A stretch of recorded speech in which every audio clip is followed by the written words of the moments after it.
الحمد لله رب العالمين، الرحمن الرحيم، مالك يوم الدين. إياك نعبد وإياك نستعين. اهدنا الصراط المستقيم، صراط الذين أنعمت عليهم غير المغضوب عليهم ولا الضالين.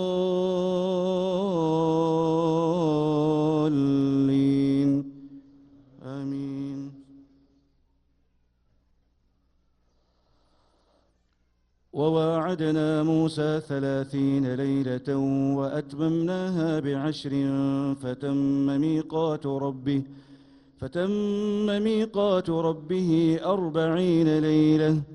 وقال موسى لأخيه هارون اخلفني في قومي وأصلح ولا تتبع سبيل المفسدين.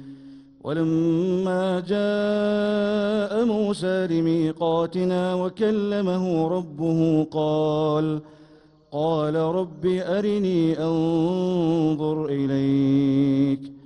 قال لن تراني ولكن انظر إلى الجبل فإن استقر مكانه فسوف تراني.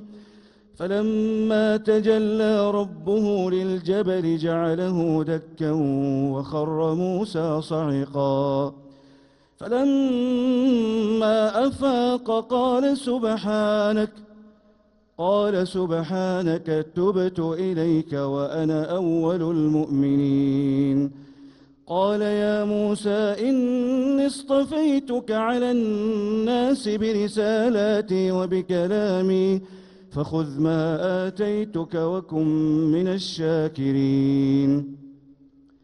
وكتبنا له في الألواح من كل شيء موعظة وتفصيلا لكل شيء فخذها بقوة وأمر قومك يأخذوا بأحسنها سأريكم دار الفاسقين. سأصرف عن آياتي الذين يتكبرون في الأرض بغير الحق وإن يروا كل آية لا يؤمنوا بها وإن يروا سبيل الرشد لا يتخذوه سبيلا وإن يروا سبيل الغي يتخذوه سبيلا. ذلك بأنهم كذبوا بآياتنا وكانوا عنها غافلين.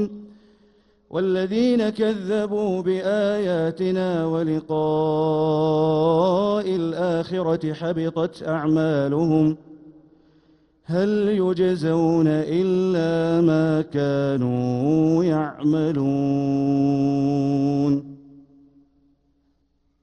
الله